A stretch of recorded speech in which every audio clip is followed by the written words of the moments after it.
Bueno, chicos, eh, para los que me conocen, buenas noches. Para los que no me conocen, mi nombre es Jorge Garbarino. Soy experto en mercados. Me dedico al mercado de capitales hace 30 años. Eh, Así que bueno, soy docente universitario de varias universidades en Buenos Aires. Suelo tener alumnos extranjeros también que cursan en las distintas asignaturas que dictamos por medio de la universidad. Y bueno, hoy vamos a hablar de mercados internacionales, el estado de situación en el que hoy nos encontramos, qué perspectivas vamos a tener en el mercado y bueno, a ver si se cruza alguna oportunidad en lo que hoy vamos a ir desarrollando.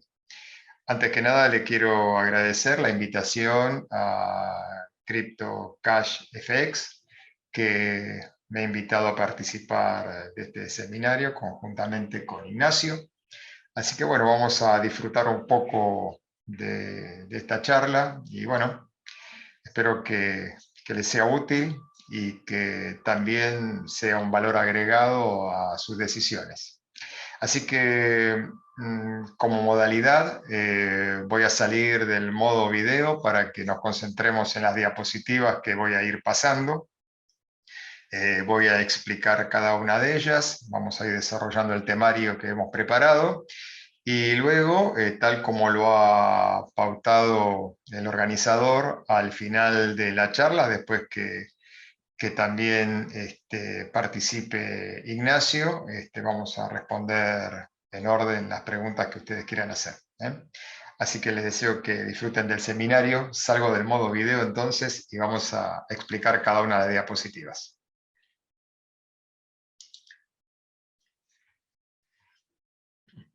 Bien. Vamos a hablar un poco de lo que hoy está sucediendo en los mercados internacionales y en la coyuntura económica de este grupo de los principales mercados e inversiones del mundo. Actualmente tenemos dos situaciones influyentes en la determinación o en la decisión de las inversiones. En primer lugar, la inflación en los países más influyentes en materia de inversiones. Hablamos de nuestro principal rector, Estados Unidos. La tasa de interés internacional, la guerra de Ucrania, los precios de las commodities, la escasez de algunas materias primas.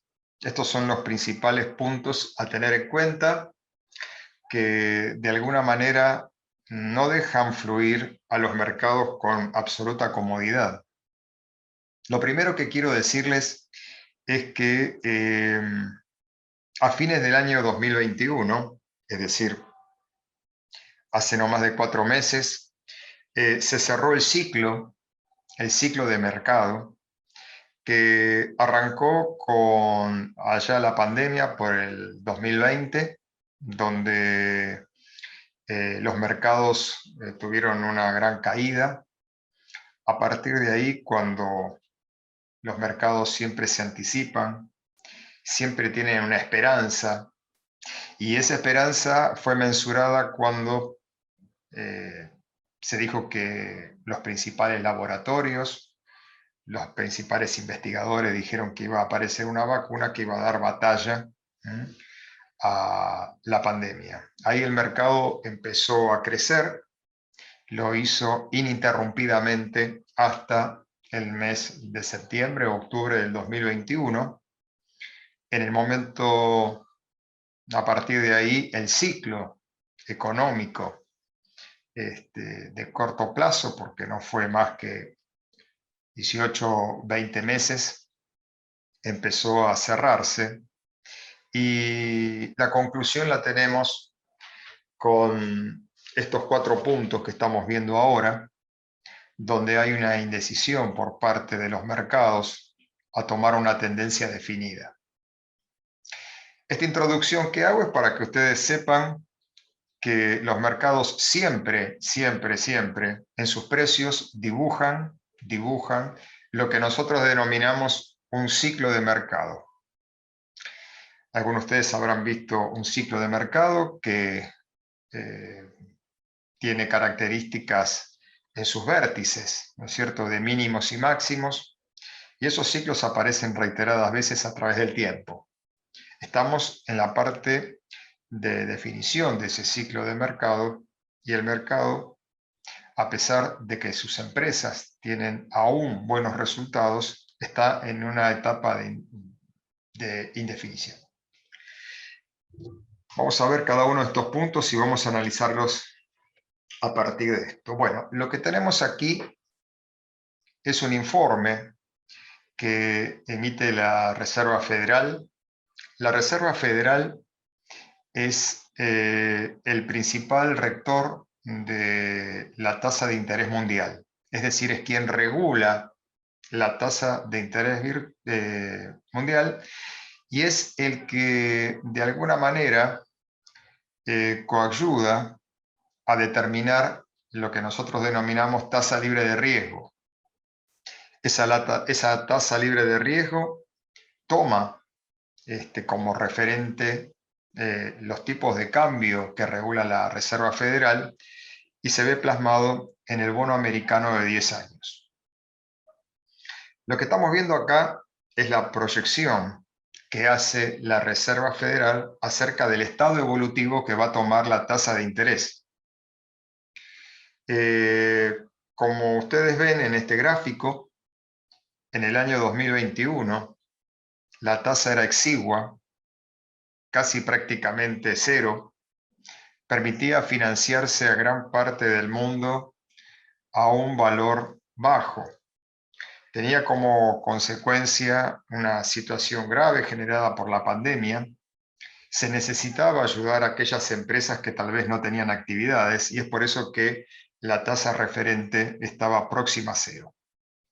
Esto por lo menos es lo que refleja la Reserva Federal. Quiero también aclararles que en Alemania, en España y en otros países europeos, la tasa del rendimiento de los bonos alcanzó signo negativo.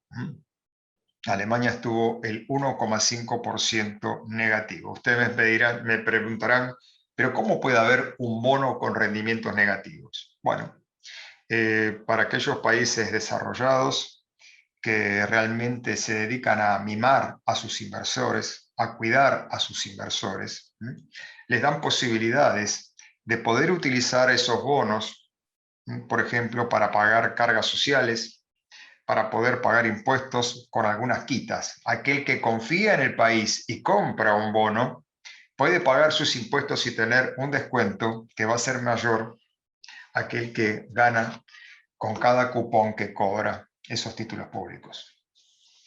Lo que seguimos viendo aquí en el estado evolutivo es que en el año 22 esta tasa va a superar el 1%.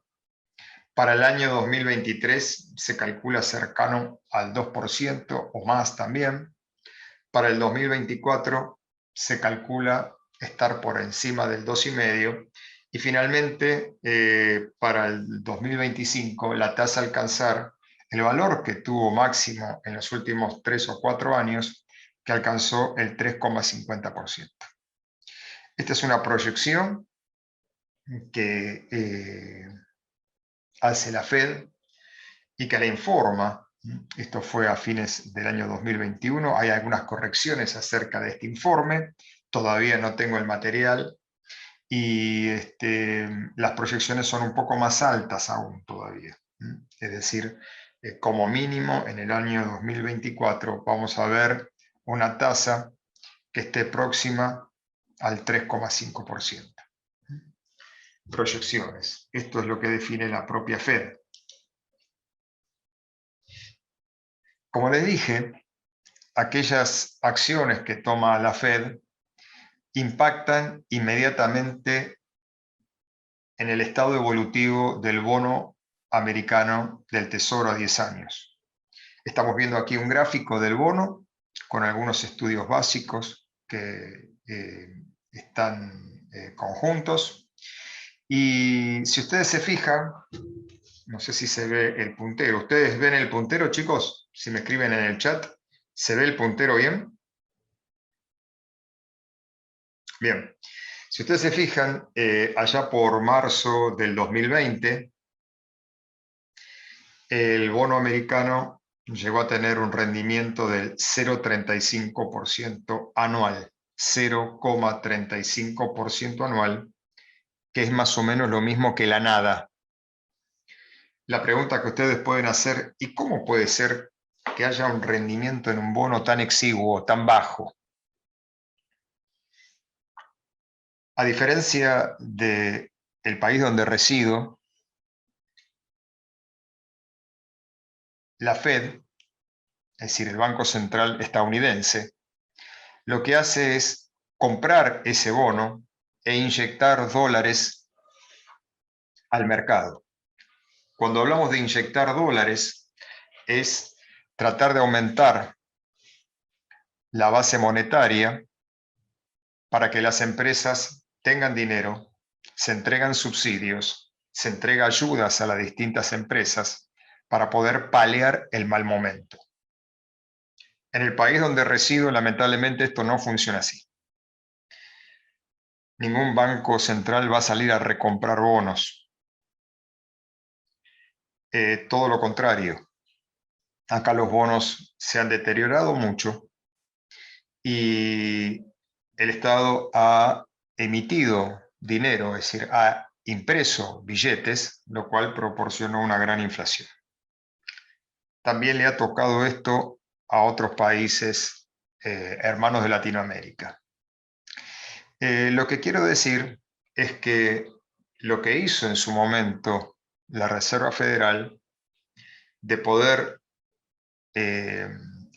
entregar fondos a la base monetaria y recibir como contraprestación la compra de estos títulos públicos, que la gente vendía para poder cubrir sus necesidades, se denomina OMAS. Lo voy a escribir en el chat para que todos lo vean. Este sistema de comprar títulos públicos para inyectar dólares a la base monetaria tiene el nombre de OMAS. Si alguno quiere curiosearlo, lo puede buscar. Es una modalidad que tiene para poder ejercer lo que se llama una política monetaria. Todo esto que estoy explicando, que parece aburrido, tiene una connotación muy importante. A partir de tocar ese mínimo, el rendimiento de este bono, lo que estamos viendo en la línea amarilla es una media móvil de 200 jornadas. Una media móvil que es la que marca el cambio de humor en las tendencias. Es una media móvil de largo plazo y normalmente es una confirmadora de tendencia. Acá ya esbozó que había un cambio de dirección. Acá coqueteó con volver para abajo, lo mismo que acá, y acá definitivamente sale. El valor de la resistencia inmediata que mostraba de alguna manera un estado medio en el rendimiento del bono era el 1,90% de rendimiento anual. Esto hace no mucho, durante el mes de febrero y marzo, lo vulneró y ahora está próximo al 2,50% de rendimiento. El objetivo que tenemos inmediato es el 3,25%, que fue el que logró allá por mediados del año 2019, antes de la pandemia, que sería un valor que puede llegar a alcanzar brevemente, aunque la Fed, en sus tipos de interés, estén casi a esos niveles para el 2024, lo cual puede ser que este bono alcance valores cercanos al 4,5% de rendimiento. Que un bono entregue un rendimiento del 4,5% significa de que el crédito en el mundo se va a alinear con este bono que es considerado tasa libre de riesgo. Para los que somos de países emergentes, la tasa libre de riesgo, que nos suena inalcanzable, es aquella que tan solo es el premio a la espera. Uno se sienta, espera y cobra. No vislumbra riesgo, no hay riesgo. En otros países emergentes tenemos un riesgo soberano que lo determina el JP Morgan por medio de el ENVI, es un índice. Ese índice nos marca el riesgo que tiene que pagar, por ejemplo, la Argentina. Por encima de este 3,25% de rendimiento le tendríamos que sumar un 18%, estaríamos en 21%, un cuarto, lo cual es algo impensado. ¿Pero por qué es algo impensado para algunos países como la Argentina? Es impensado porque no tenemos el premio a la espera. El inversor que viene a la Argentina sabe que va a tener un montón de inconsistencias, entre ellas, lo peor de todo, la posibilidad de default en el pago de esa deuda. Y también tenemos inseguridad jurídica e inseguridad de todo tipo que se le suma. Por lo tanto, hablar de la tasa libre de riesgo, es cierto que para algunos es inalcanzable, al menos para los que nosotros habitamos aquí en Argentina, es realmente un verdadero desafío. Y bueno, nosotros también tenemos la posibilidad de hacer inversiones, no solamente en activos argentinos, sino a través de unos instrumentos que se llaman CDR, poder también invertir en mercados del extranjero.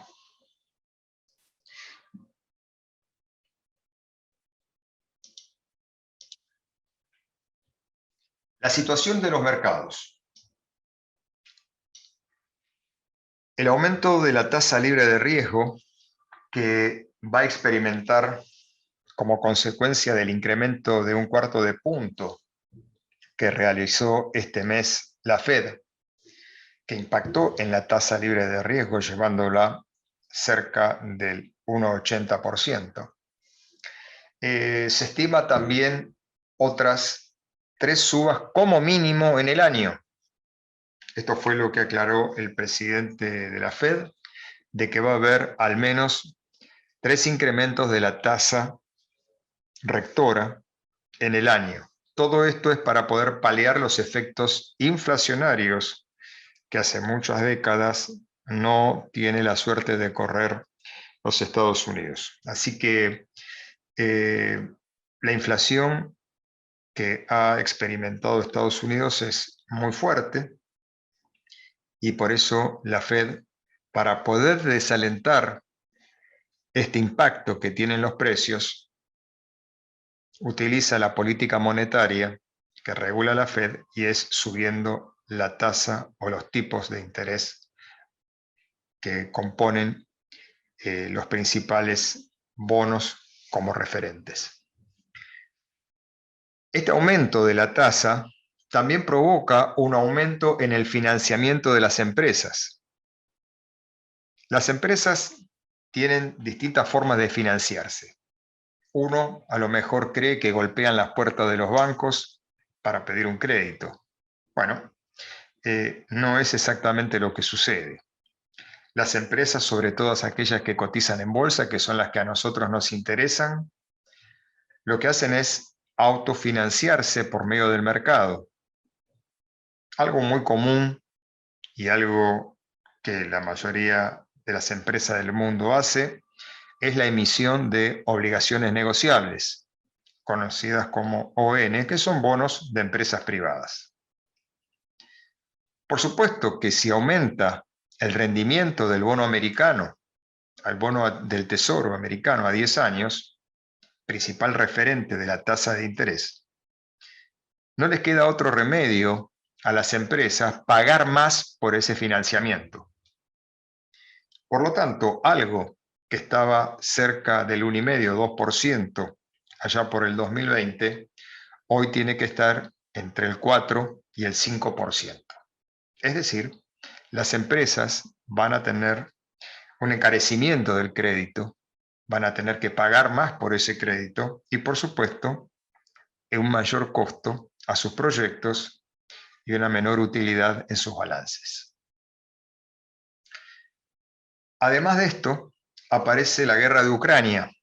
La guerra de Ucrania trae problemas en las ofertas de los commodities, insumos, problema de oferta.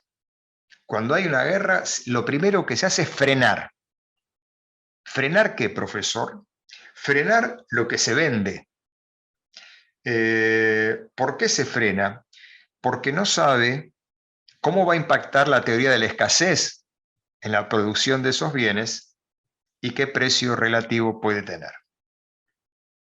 Por lo tanto, estos commodities que principalmente afectan temas como los granos, la producción de granos, la producción de petróleo, impactan inmediatamente en toda la cadena productiva, logística, producción de alimentos, etcétera, etcétera, y produce un contagio en el tema de los stocks y aumentos de precios.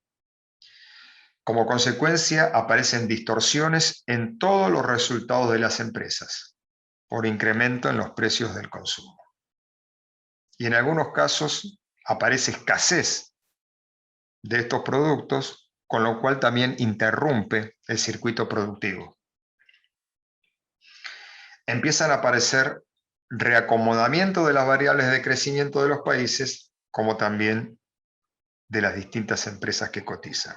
Por lo tanto, estamos en este momento coyuntural, donde hay empresas que todavía traen un resabio o una inercia de los años anteriores, con resultados realmente interesantes.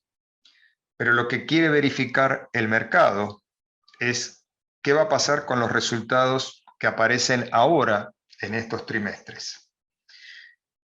Recuerden que las bolsas presentan balances trimestrales, 4 balances al año, y es una forma de poder medir el estado evolutivo que tienen estos resultados. Por lo tanto, la gran incógnita es lo que va a aparecer a partir de abril-mayo de este año.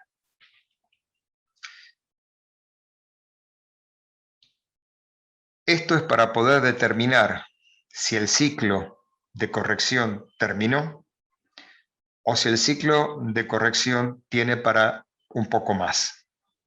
Por eso aparece la indecisión del mercado en poder formar una tendencia definida. Toda esta introducción que estoy haciendo es para que nosotros comprendamos con el espíritu del fundamento que le da espalda a los precios para que puedan tener un recorrido en un sentido o en otro, ustedes sepan de dónde viene la cosa y qué cosas pueden llegar a ocurrir. Lo que estamos viendo acá son las proyecciones de crecimiento. Y ustedes me van a decir, ¿pero cómo? Estamos hablando del problema de la guerra, estamos hablando de un montón de situaciones y usted me viene a hablar ahora de crecimiento. Sí, estas son las proyecciones que se han hecho a fines de año, con resultados de fin de año en enero, cuando todavía no pasaba nada con la guerra. Se hablaba de que, por ejemplo, en la parte del cuadro más pequeño que está a la izquierda, hablamos de las proyecciones de crecimiento del mundo,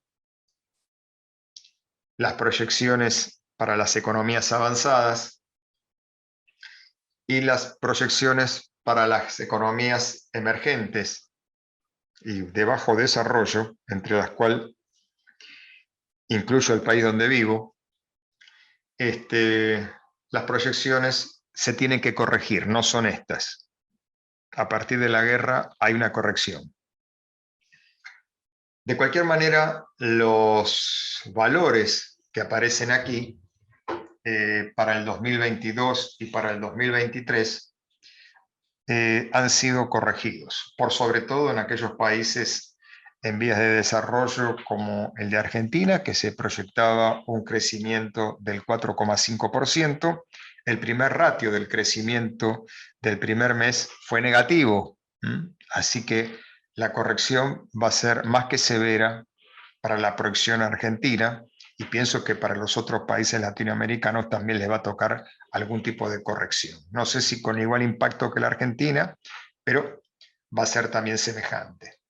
Las proyecciones del mundo para el 2021 fue un crecimiento del PBI, del Producto Bruto Interno, del 5,9.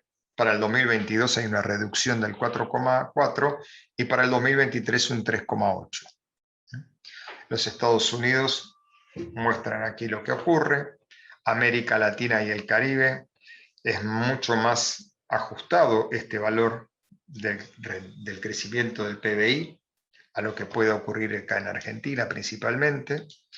Y bueno, tenemos las distintas zonas euros, Asia, el más beneficiado aparentemente va a ser Asia. China, adelante. Esto es un poco para que sepamos qué es lo que esperan, qué es lo que se espera en lo que es el crecimiento de las economías de los distintos sectores, los más importantes, y qué es lo que nos queda para los que somos países emergentes o países a desarrollar.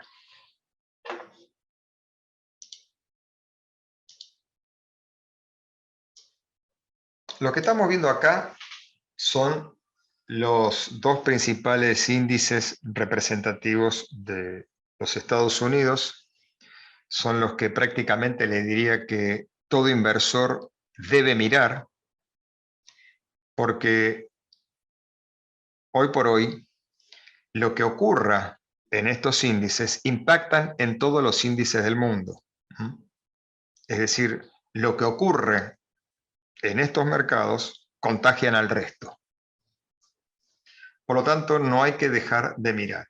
Si nosotros miramos el gráfico que tenemos a la izquierda, es el índice que nuclea las principales empresas tecnológicas, el Nasdaq, y lo que vemos es que tiene un crecimiento ininterrumpido a partir de marzo del 2020 y hace cúspide a fines, como habíamos dicho, del 2021.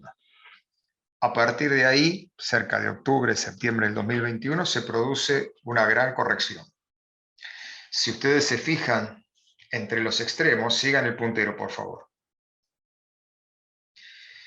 Se produce que hay un retroceso del 38,2% de toda esa extensión.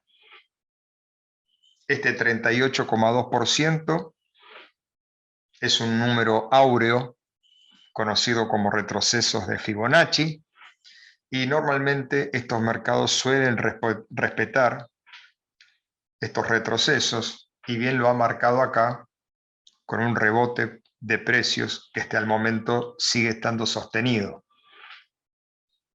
Sin embargo, hay un confirmador que hemos visto en el gráfico anterior, que es la media móvil de 200 jornadas. Esa media móvil de 200 jornadas tiene los precios por debajo todavía, es decir, debería los valores del índice alcanzar al menos esa media móvil de 200 jornadas para mostrar un cambio tendencial. Por el momento sigue estando en el ciclo en una zona de corrección. Para que ustedes puedan ver lo que es el ciclo, para aquellos que no conocen, que estén aquí presentes, lo que es el ciclo, voy a usar el lápiz. El ciclo tiene esta... Ay, esperen que no tengo el lápiz. Ahora sí. El ciclo tiene esta característica, miren.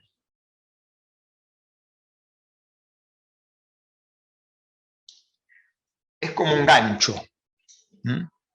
Para los que me conocen saben que yo lo llamo al ciclo como un gancho de carnicero. Ese que cuelgan los salames, las salchichas. Eso es un ciclo. Estamos en gran parte del ciclo que está por definirse. Por eso le digo, el mundo, las empresas, todas van a tener un gráfico semejante. Si los rectores de estos índices nos están mostrando este dibujo, hay muchas empresas que van a mostrar similitud. Por lo tanto, estamos en una salida incipiente, pero todavía no confirmada, y eso lo daría la famosa media móvil de 200, cuando los precios se coloquen por encima de esa media móvil de 200. Lo mismo ocurre con el Standard & Poor's 500, que es lo que estamos viendo en el gráfico de la derecha. Acá la cosa está un poco mejor.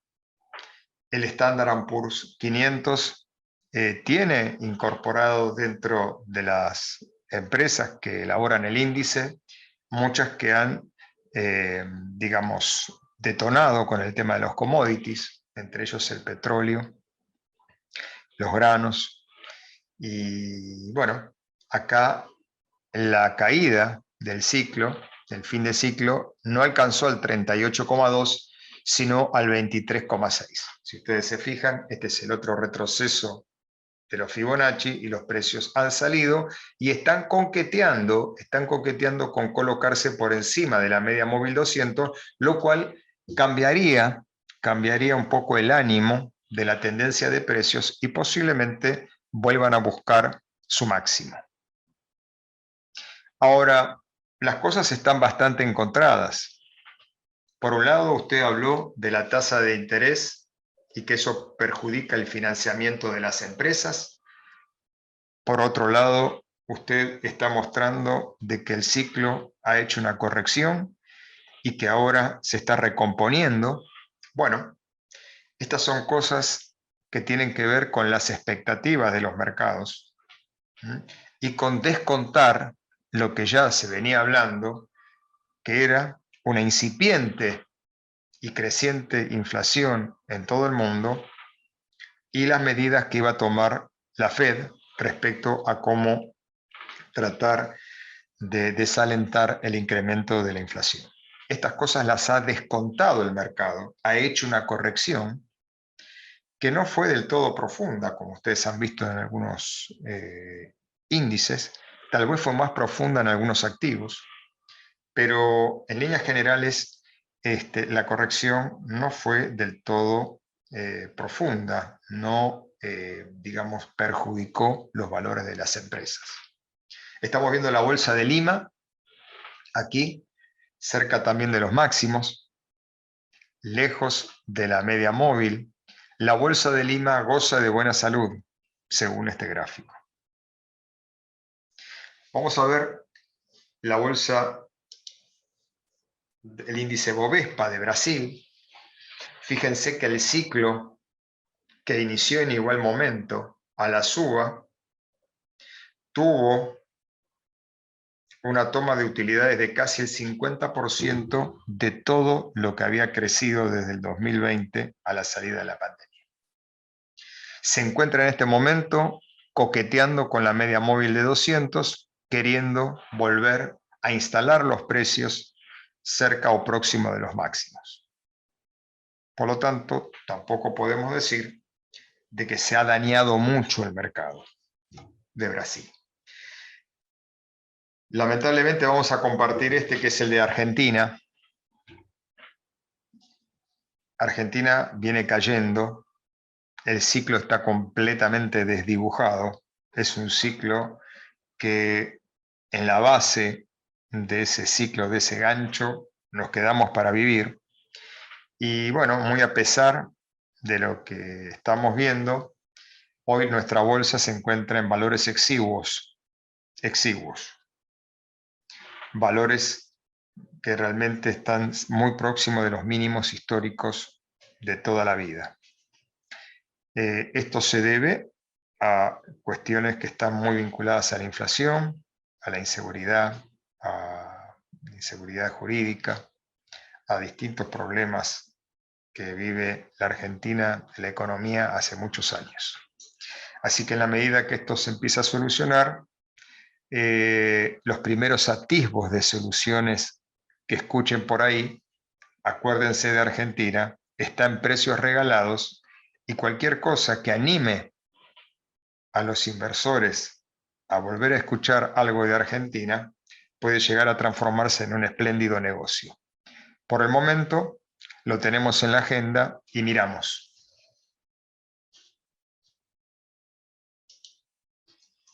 Los datos importantes a tener en cuenta. La Bolsa de Nueva York se prepara para algunos eventos importantes en sus empresas.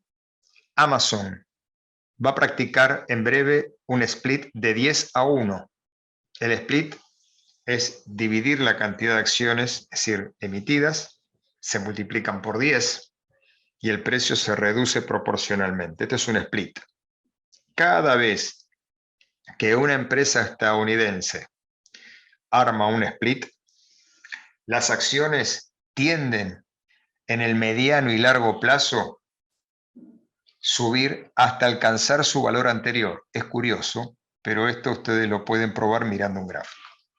Por lo tanto, salvo que la empresa tenga algún problema económico importante, los precios van a tener una rígida tendencia a la suba. Es decir, nadie puede asegurar nada en mercados de lo que va a suceder a la derecha del gráfico. Nadie lo puede asegurar, no es válido hacerlo.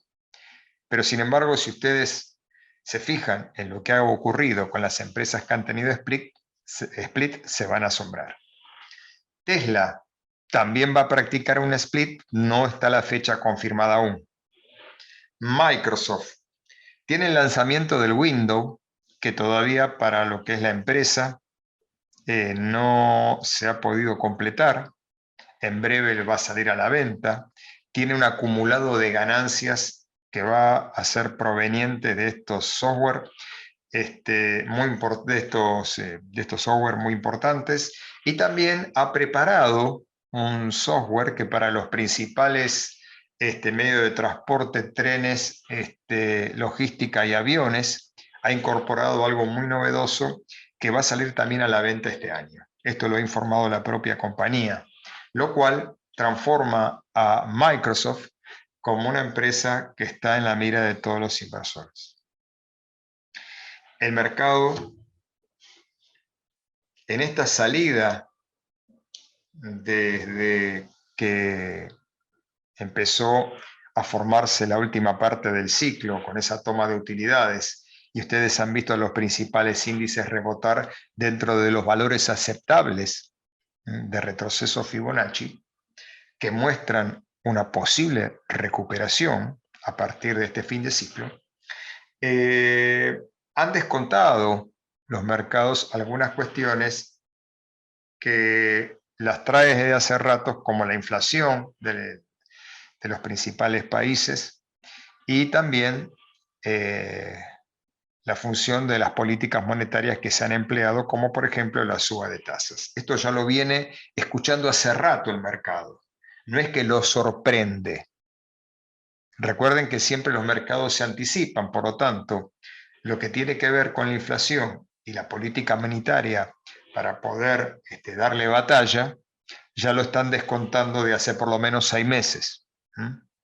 Así que es muy probable que dentro de este retroceso que se practicó desde el mes de septiembre del año pasado a la fecha, haya quedado contemplada esta inflación y la política monetaria de aumento de tasa de interés. Lo que estamos viendo acá es cómo vienen los gráficos de algunas de las principales empresas que suelen ser la de mayor atracción para los inversores, como Apple. Acá le presento a Apple el gráfico de Apple. Fíjense que el gráfico de Apple va coqueteando con la media móvil de 200 jornadas, mostrándose en una tendencia próxima a los máximos históricos. Máximos históricos.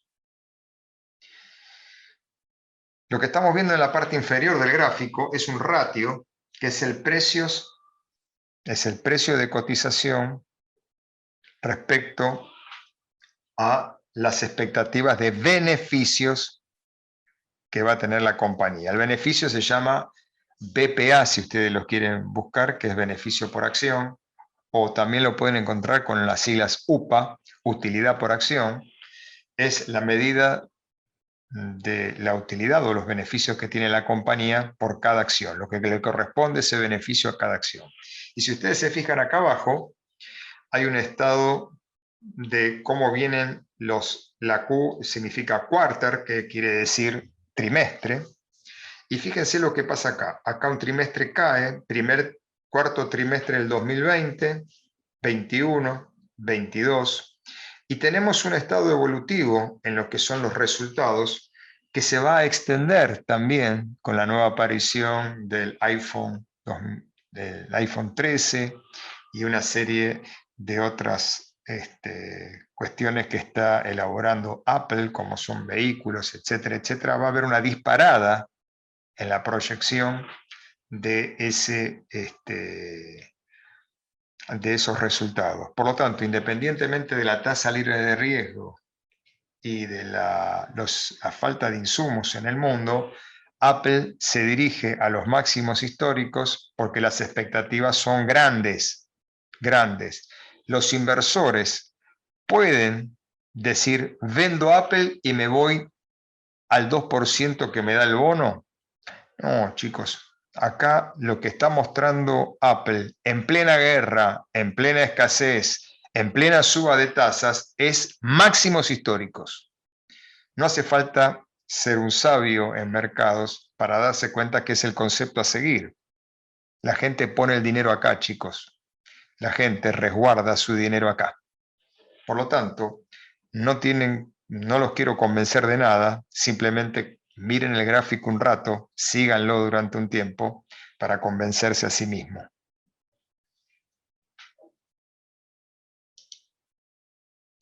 Lo que estamos viendo aquí es una zona de trade. Esto que está marcado acá es una zona de trade. La otra empresa también que viene en un estado evolutivo, miren, 0,98 de acción, 0,71, 0,7, 0,65 y salta a fin de año en el peor momento de todos a 1,61 de beneficio por acción. Los precios se están colocando recién por encima de la media móvil de 200. Hizo una corrección semejante al Standard & Poor's.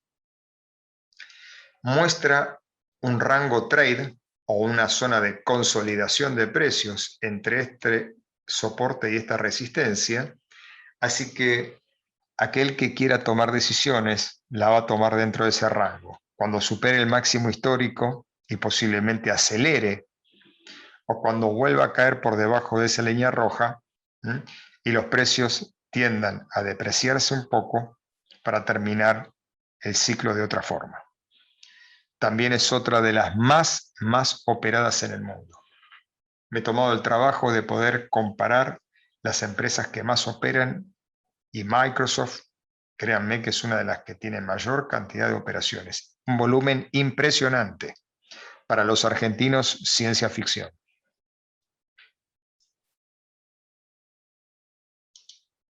Lo que estamos viendo aquí es Amazon, la que va a hacer un split.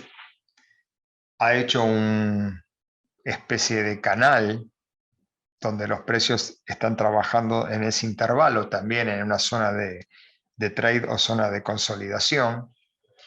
Los precios se han colocado recientemente por encima de la media móvil de 200 y también hay unas esperanzas en virtud de las utilidades que ha tenido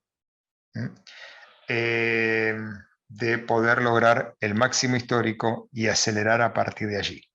Así que de igual manera el gráfico que vimos anteriormente, si los precios se colocan por encima de la línea verde, va a acelerar la suba y habría que concluir cualquier tipo de inversión o deseo de invertir si se colocan por debajo de esa línea roja. Por supuesto que aquellos que saben de otros instrumentos como los derivados aprovechan bajas, subas. Acá estamos hablando de la continuidad del recupero de este ciclo económico del mercado.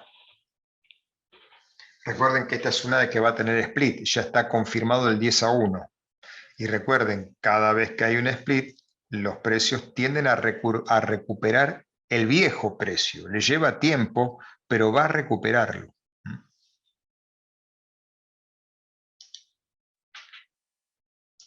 Para terminar, estamos viendo a la criptomoneda más representativa de todas, que es el Bitcoin. Y acá la zona trade tiene varias líneas. Estas líneas son la zona de consolidación. La línea naranja es la que muestra el último rango de negociación que lo ha superado. en un continuo de unas 9 subas que ha hecho el Bitcoin de forma ininterrumpida. El volumen no es lo suficientemente claro como para poder apuntalar estas subas. Está por pasar por encima de la media móvil de 200 jornadas y tiene esta primer línea verde punteada que va a ser la detonante de aceleración. Es decir, está cerca de los $50.000. Si los $50.000 se ven superados por los precios, va a empezar el proceso de aceleración. Los precios van a acelerar, aparentemente puede aparecer el volumen, y tendrán los condicionantes de esos fundamentos que son diferentes al de las acciones que tienen las criptomonedas, que tienen que ver con las noticias, con las regulaciones, con el anonimato, con ese tipo de cosas que son las que influyen directamente en el precio. Pero está próximo a colocarse nuevamente por la media móvil de 200. Esto no ocurre desde la brutal caída que tuvo de los máximos que ocasionó a principios de 2022.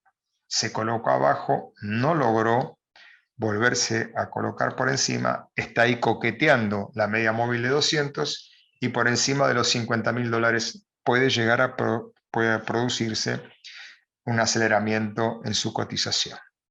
Para tenerlo en cuenta también, no hay que dejar de mirar las criptomonedas. Hoy se llevan gran parte de los negocios del mundo, así que si bien hablamos de mercados que están habitualmente regulados y garantizados, no hay que dejar de lado esto para aquellos que sean conscientes y sepan cómo operarlos.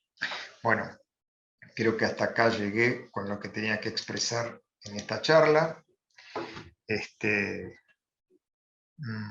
Ahora sí voy a dejar en manos de Ignacio, quien me acompaña en este seminario, en estas charlas, para que pueda también desarrollar su trabajo. Y los espero para cuando finalice Ignacio, para responder algunas preguntas que seguramente van a querer hacer. Así que con todo gusto voy a estar paciente para poder responderles a ustedes. Ya estoy, dejo esto en manos de Ignacio, gracias por bancar, gracias por escuchar y les agradezco también a Crypto Cash FX que me haya invitado. Les agradezco mucho.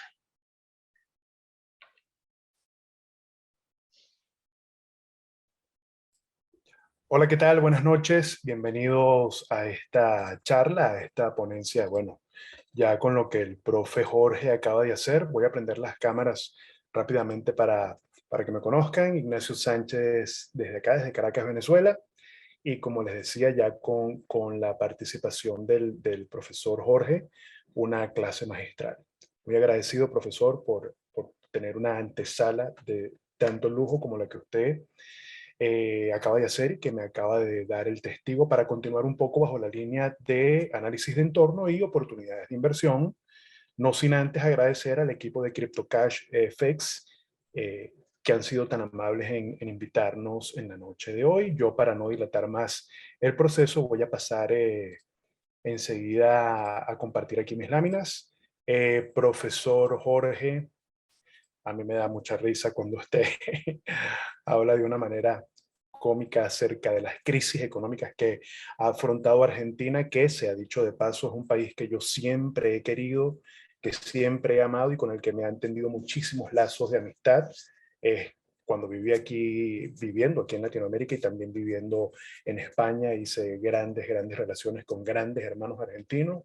Y bueno, al final nos damos cuenta que la raza que es un poco más afín y común en el mundo es la latina, ¿no? Hablamos un español de distintas maneras, pero nos unen unos lazos muy, muy profundos que se van notando a lo largo de los últimos años. Fíjense qué tan cruenta y tan difícil situación están viviendo los europeos que no logran tener esa afinidad como nosotros sí la sentimos en Latinoamérica. Vamos a pasar por acá oportunidades en los mercados internacionales, financieros internacionales. Y yo voy a presentarme muy rápidamente, no voy a dilatar mucho tiempo en esto, como les había dicho, chicos. Yo soy Nacho Ignacio Sánchez López, aquí tienen mis redes sociales. a través de las cuales pueden seguirme en @Nacho_Trader, @NT Investment Academy, @JTC_Consulting, que es nuestra consultora financiera y de inversión, y @Hablemos de Trading y de Finanzas. Aquí tienen nuestra página web, www.ntacademy.club, y aquí tienen mis número de contacto y mi correo electrónico en caso de que cualquier persona quisiera preguntar algo, alguna duda que quedó, o quisiera ahondar un poco en la explicación que el profesor Jorge y mi persona estamos desarrollando en la noche de hoy. Yo soy Ignacio Sánchez, yo voy a ser muy breve, yo soy abogado. Luego de ejercer muchísimos años el derecho, desde hace más de 12 años, me volqué, por así decirlo, al mundo de las inversiones.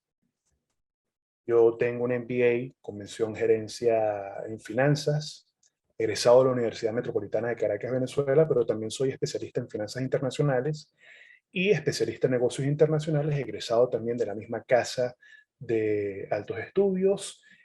Soy asesor bursátil, soy corredor público de valores, certificado por la Superintendencia Nacional de Valores en Caracas, Venezuela. Y bueno, asimismo soy docente universitario para las materias de análisis de inversión y portafolio e ingeniería financiera en la Universidad Metropolitana de Caracas, también en la Universidad Nueva Esparta, como profesor de gestión aduanera y de administración de empresas, ¿no? En T-Academy, una manera rentable de invertir. Aquí tienen un poco la página web sobre la cual pueden pasearse y conocer un poco lo que hacemos. Nuestra consultora JTC Consulting, allí en la oficina.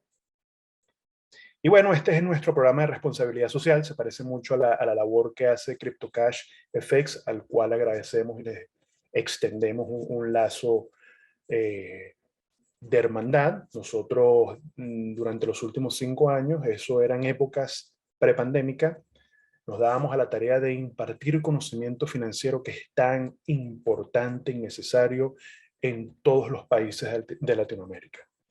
Que la gente aprenda a invertir, que aprenda a seleccionar cómo manejar su dinero, seleccionar los activos adecuado al perfil del inversionista, al perfil de riesgo de cada quien.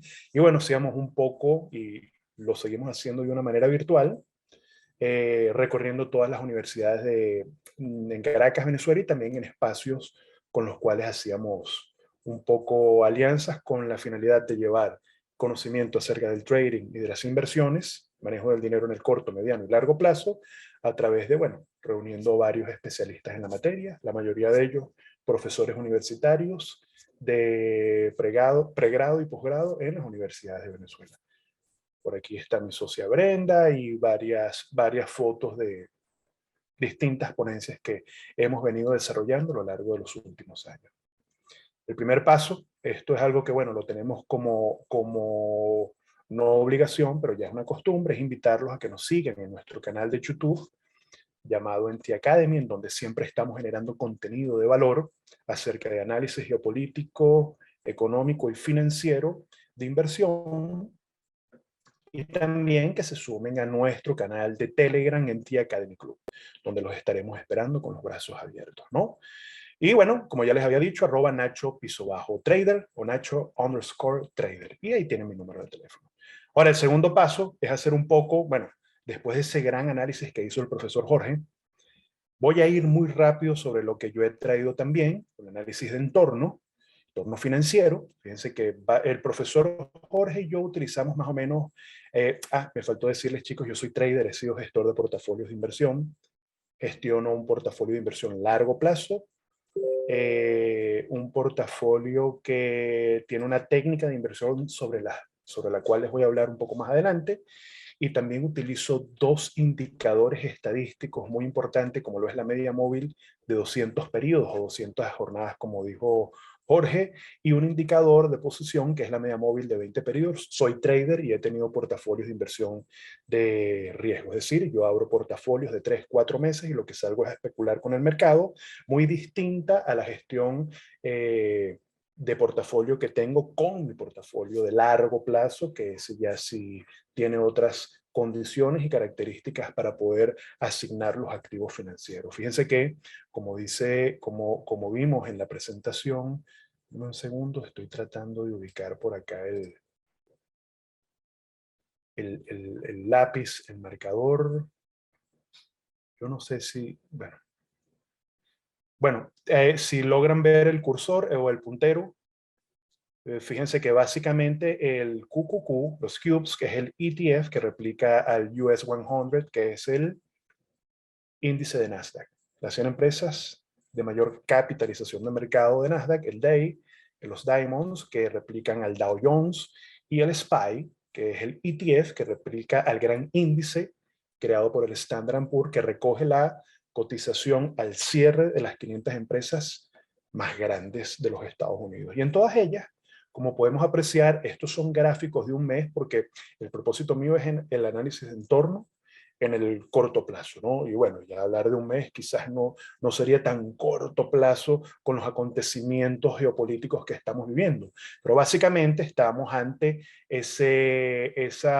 un movimiento en donde los mercados han hecho un patrón de doble toque o doble fondo, por así decirlo, que nos anuncia una ley del mercado número 4, que básicamente da una transferencia, un movimiento alcista. Los mercados en el último mes han experimentado muchísima volatilidad, y no porque sea una tendencia proyectada alcista significa que las cosas estén bien o que va a seguir siendo así el día de mañana. En cualquier momento pudiera, incluso cuando una tendencia ha tenido un movimiento tan proyectado, es normal que se espere un retroceso, un pullback entre el 30 y el 50%. Cuando rompe del 30 al 50%, tal como lo explicó el profesor Jorge con los retrocesos de Fibonacci, ya pudiéramos esperar un cambio de tendencia. Recordemos que todos estos análisis son de corto plazo.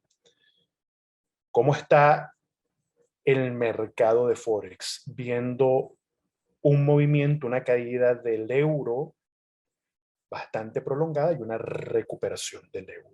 Una caída que hace que lo sitúe por los niveles de 1 punto, ahí lo vemos más o menos 0,061 pips. O sea, movimiento que ha dado, gracias a los acontecimientos geopolíticos y a la guerra misma, como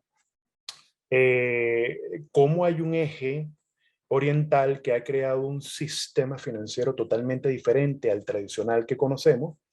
Sale Rusia del sistema SWIFT, ¿no? Sistema SWIFT, que no es más que es un sistema de comunicación de transferencias internacionales, y resulta que China, Rusia, India, Irán y Turquía ya venían desarrollando un sistema SWIFT que permite la comunicación del sistema bancario para aquel eje oriental en la humanidad.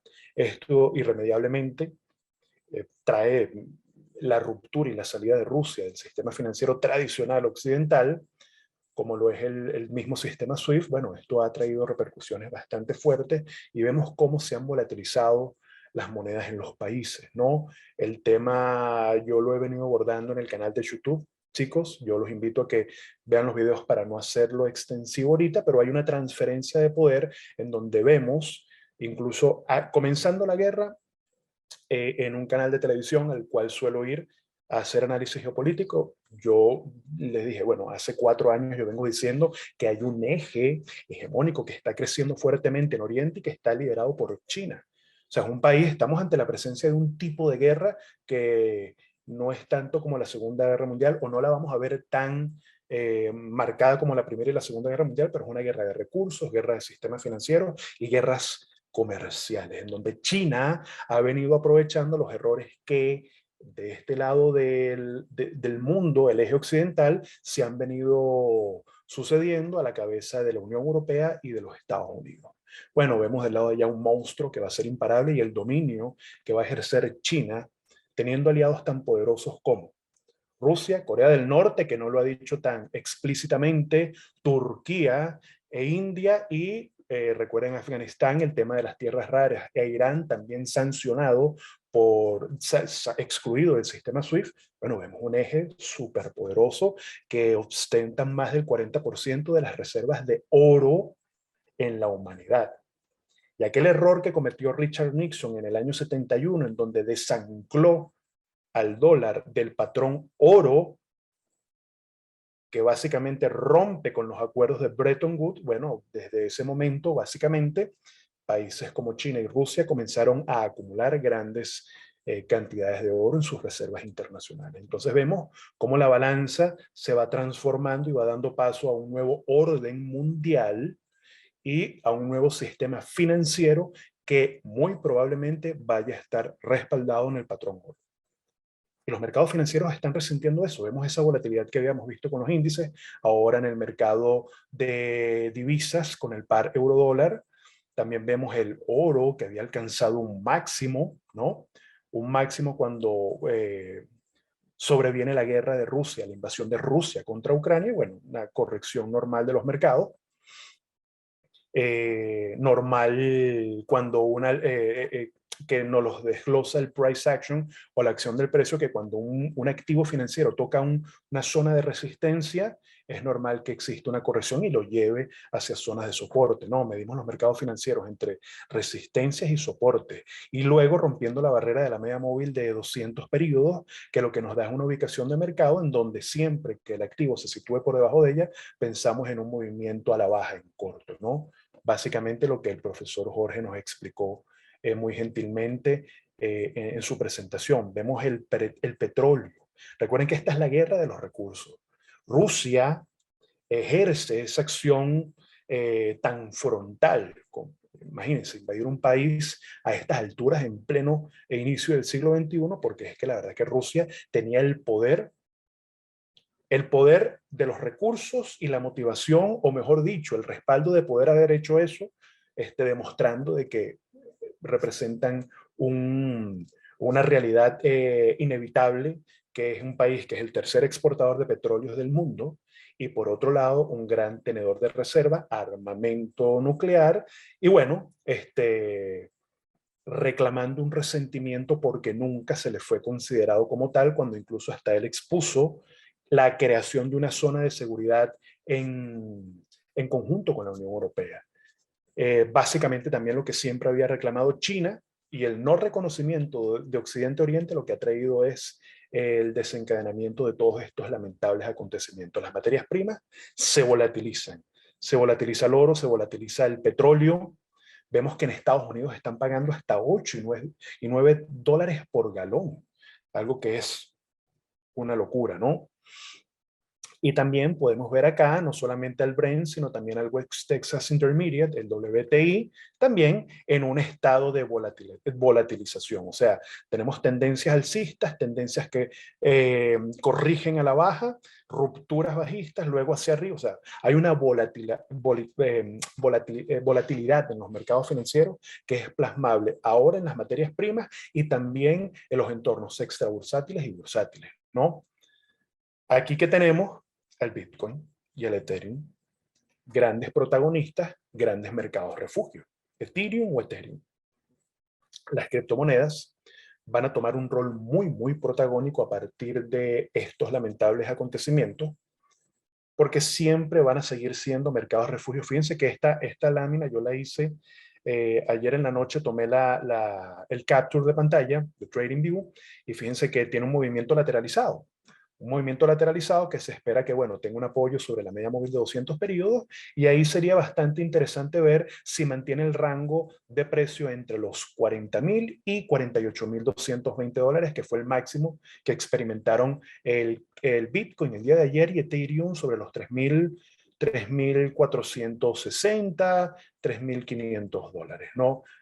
Tendencia alcista proyectada, incluso un activo que venía de corregir muy fuertemente a la baja hasta antes de la ocurrencia de la guerra como tal, ¿no? Aquí que tenemos índices globales, fíjense, India, países que se han visto afectados por un acontecimiento que explicó el profesor Jorge. Cuando hay caídas de los mercados, existe un mecanismo ejercido por los bancos centrales, que fue creado incluso por la Reserva Federal, y que también presidentes del Banco Central Europeo como Draghi lo aplicaron cuando sobrevino la crisis de los mercados de las hipotecas subprime, la caída del mercado de real estate en los Estados Unidos, que arrasó y arrastró con las demás bolsas, que es la flexibilización cuantitativa. ¿Qué significa la flexibilización cuantitativa?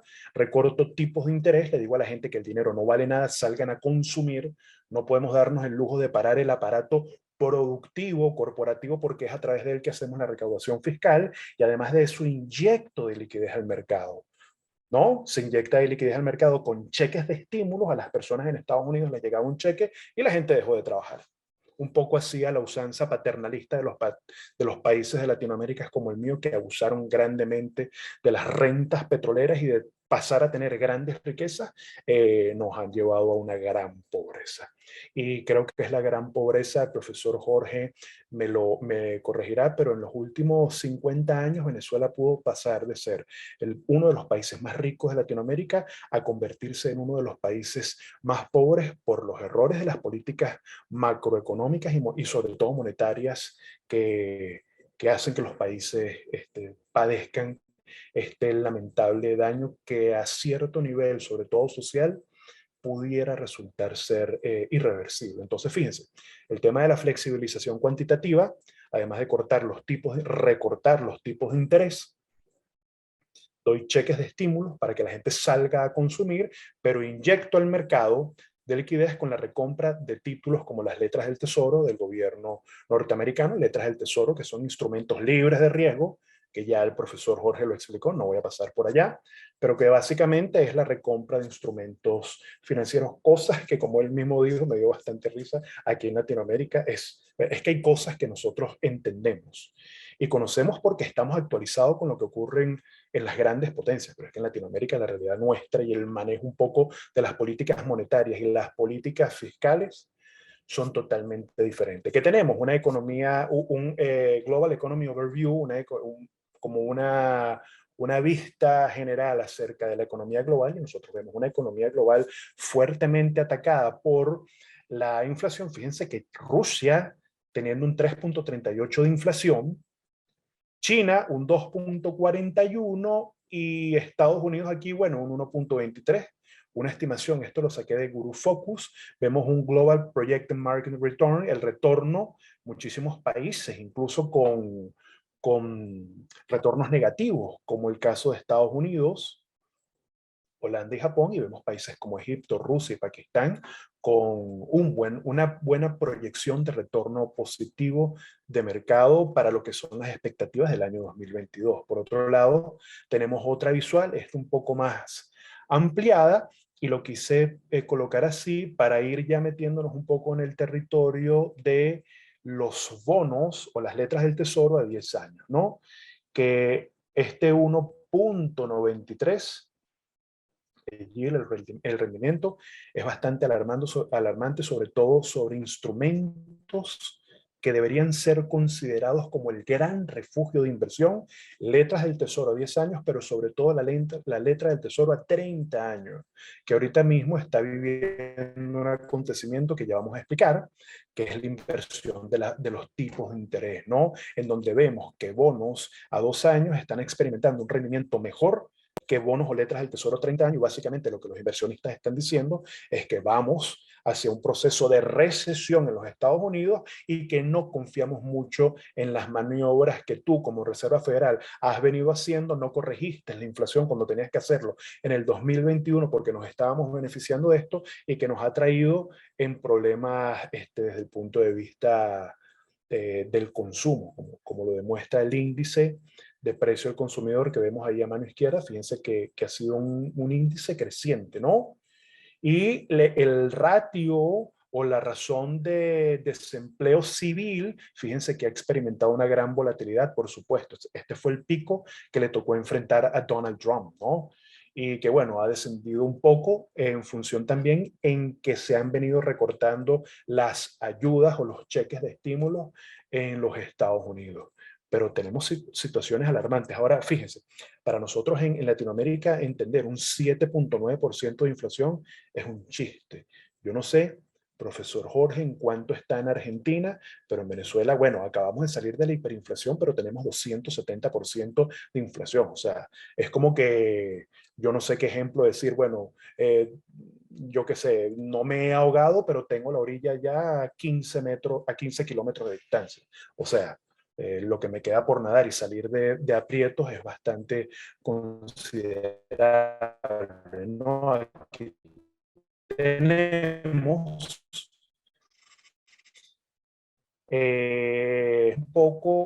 Nos habla un poco de salud de los instrumentos libres de riesgo, de esos instrumentos tan valorados por el gobierno, por el inversionista norteamericano, que son sus letras del tesoro. Fíjense cómo ha comenzado a descender el maturity del bono a 10 años y cómo ha comenzado a crecer el crecimiento de los productos domésticos.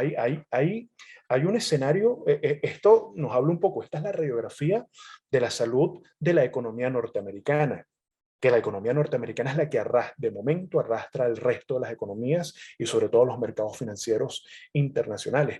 Pero ahí lo que estamos viendo son cosas realmente alarmantes. Yo creo que si el señor Milton Friedman estuviera vivo ahora, era un economista, un monetarista norteamericano de origen judío que se dio a la tarea de criticar fuertemente a los presidentes de la Reserva Federal en el uso indiscriminado e irresponsable de la impresión de dinero sin respaldo. Y recuerden que el dólar no tiene ningún tipo de respaldo.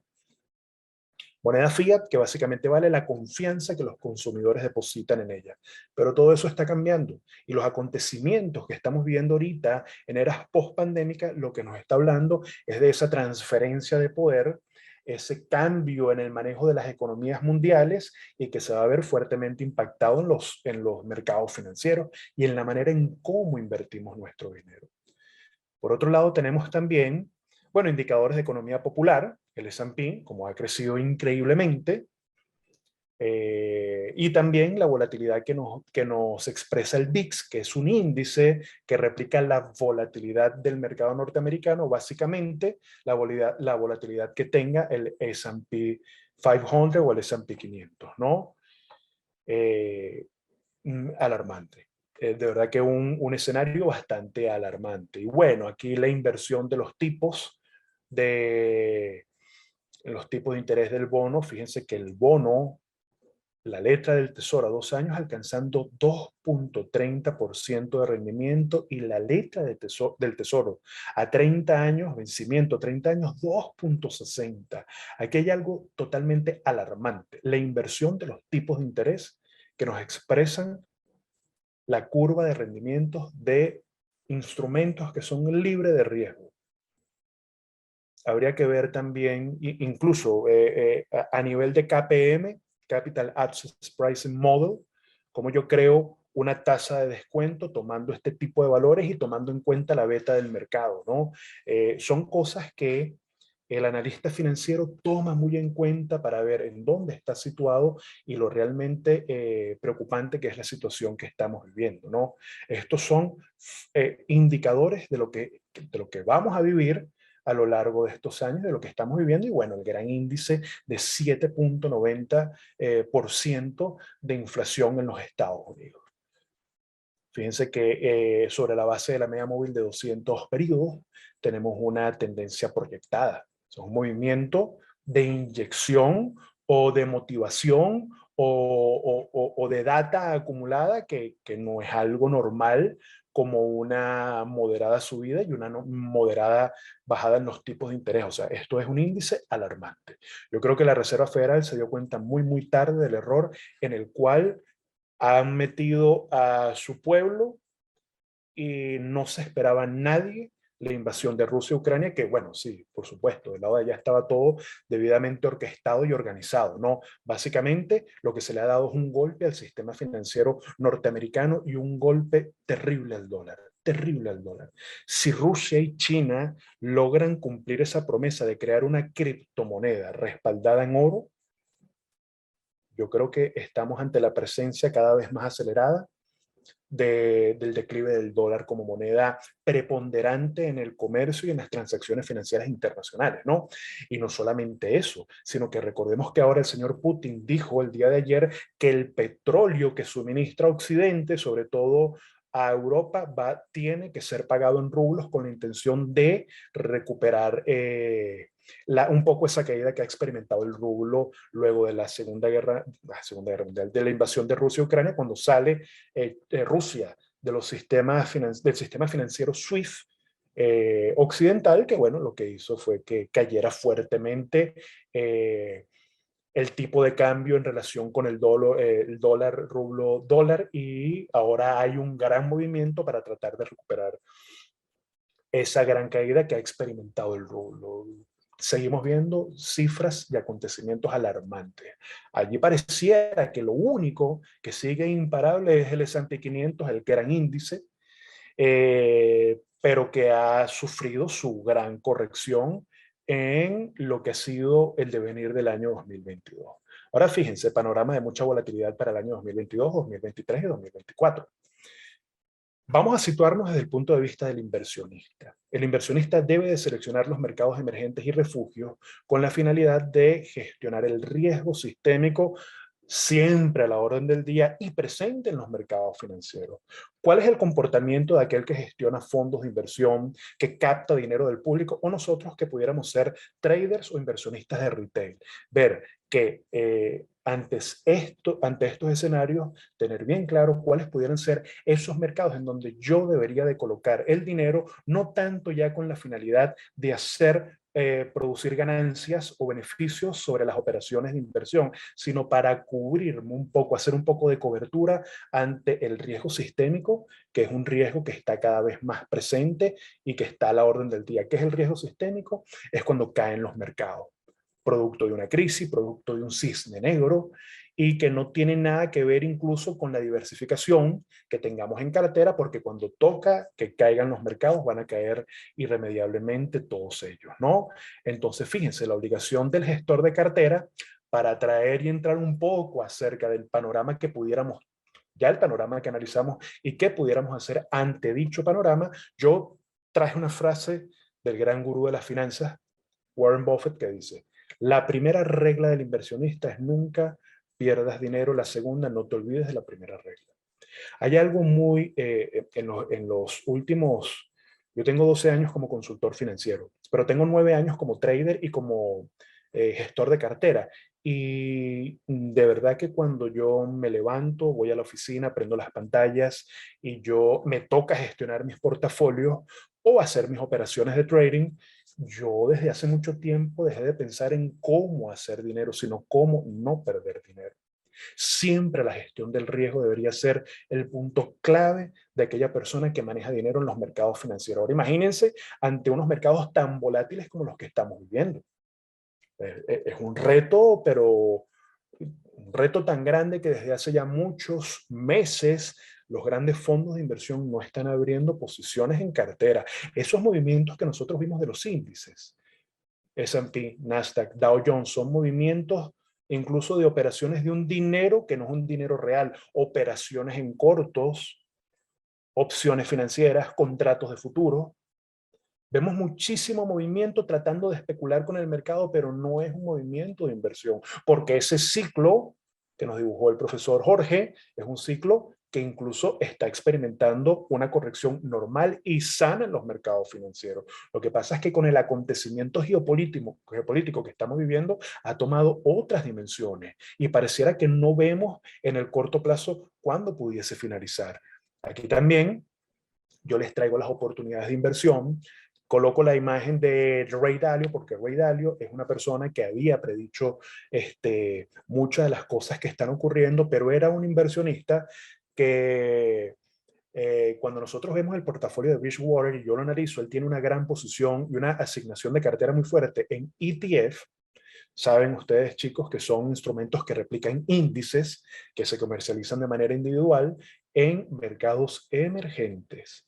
Considerar también la inversión en mercados de criptomonedas, porque el mercado de las criptomonedas tiene una peculiaridad que también se mencionó antes, que no está regulado y no pasa por las manos de ningún presidente de ningún banco central, y es por eso que ha tenido la aceptación global en la humanidad que ha experimentado en los últimos 10 años. Y también considerar algo con lo cual yo nunca me he sentido muy bien, no me he sentido muy cómodo, mejor dicho, pero que vale la pena prestarle un poco de atención, que es el mercado de las materias primas, los commodities. Y bueno, básicamente lo que estoy diciendo lo acaba de decir el profesor Jorge. Yo coincidimos en muchísimos puntos y me llena de muchísima satisfacción. Yo quizás traigo un punto adicional para complementar la idea que trajo el profe Jorge, que es la inversión en renta variable, ¿no? Entonces, ¿qué podemos hacer? El drama que nosotros tenemos, ¿qué hacemos? ¿Cómo manejamos el dinero en que invertimos? Bueno, cómo interpretar a cada uno de estos activos dentro de los mercados financieros. Y nosotros aquí ya nos tenemos que situar ante la disyuntiva de hacer trading o hacer inversión, sin entrar en esa disyuntiva de las personas que ven al trading, el inversionista que ve al trading y al especulador como algo no convencional, y al trader que ve al inversionista como algo pasado de moda. No, yo creo que el operador financiero de hoy día debe de tener un conocimiento y un entendimiento tanto de especulación en los mercados financieros como de inversión de largo plazo, porque al final las riquezas se sitúan en el largo plazo. El interés compuesto funciona es en el largo plazo, pero los mercados volátiles presentan muchísimas oportunidades para hacer dinero de día a día especulando y haciendo trading. Yo lo pongo un poco así: la especulación en el trading en el corto plazo es ideal. Ahí entraría un poco el rol de las materias primas, que han dado muchísimo dinero para los especuladores en este último mes. Y el inversionista teniendo un tipo de enfoque un tanto diferente a cómo selecciona los activos que van a incorporarse o van a ser incorporados en sus portafolios de inversión, ¿no? Aquí avanzo un poco más. Fíjense, analizando los activos, yo hiciera una recomendación, por ejemplo, para operar oro y Bitcoin y criptomonedas en el muy largo plazo, perdón, en el muy corto plazo, teniendo salidas basadas en porcentajes de riesgo, porcentajes de pérdida de cartera, haciendo una observación exacta, porque fíjense, los que construimos portafolios de inversión de largo plazo lo hacemos basados en técnicas de valor. Yo recuerdo que en una entrevista le preguntaron a uno de mis grandes inspiraciones en el mundo de la inversión, que es Aswad Damodaran, que cómo se pudiera valorar el oro. Y fue una entrevista bastante peculiar porque la entrevistadora, yo creo que era de Bloomberg, dijo: pero ¿cómo valoramos el oro? Y dice: mira, el oro no se puede valorar. En ese entonces ni por asomo. El Bitcoin se vislumbraba como un gran mercado, una gran opción de inversión a futuro. O sea, el oro, la importancia que tiene el oro es que es un gran medidor de las políticas monetarias de los bancos, de los bancos centrales de los países. El oro puede ser un gran mercado refugio o puede ser un gran mercado para especular y hacer trading, en tanto que nosotros vemos situaciones como las que estamos viviendo, en donde la inflación prepondera en los mercados financieros y tenemos una gran volatilidad de las materias primas en acontecimiento bélico entre Rusia y Ucrania. Y el Bitcoin también. No hay una mejor manera de medir cómo los inversionistas califican la labor de los bancos centrales, sino a través de los índices y la cotización del precio del oro y del Bitcoin. En cuanto a inversión, sí, de hecho, nosotros tenemos en T Global Fund ETF, inversión en ETF, incluso mercados emergentes. El DWT en Taiwán, el EWS en Singapur, incluso ETF en China, el, el, el emitido por Morgan Stanley. Es decir, la inversión en mercados emergentes es una realidad. Y recordemos que se nos está abriendo una puerta para poder invertir a través de los ETF en este gran eje ya naciente y que cada vez está tomando mayores dimensiones, mayor poder en la humanidad, nacido desde Oriente. Eso es algo que nosotros no podemos perder de vista, independientemente que nos sintamos cómodos y a gusto con la guerra o no, con la invasión. Hay un tema de que se ha desarrollado un sistema financiero ya en donde podemos tener una posibilidad de inversión a través de este tipo de instrumentos. Y para invertir, lamentándolo mucho, yo sigo insistiendo en la aplicación de la técnica de value investing, que la creó un señor, bueno, decimos que la creó, pero fue el primero que lo plasmó, Benjamin Graham, que fue el gran mentor del señor Warren Buffett. Irremediablemente seguimos a Warren Buffett, seguimos a Ray Dalio, seguimos a tipos como Peter Lynch, como Carl Icahn, como, bueno, Gene Simmons y George Soros. Ah, hay un tanto más especulativos que de inversión, pero básicamente invertir en activos que podamos valorar y que podamos acceder a un valor intrínseco, ¿no? Aquí tenemos, bueno, parte de la imagen del value investing de parte de Benjamin Graham. La idea es, sigo buscando por aquí dónde está para anotar, no consigo, no lo consigo. Yo vi que el profesor Jorge lo buscó tenía,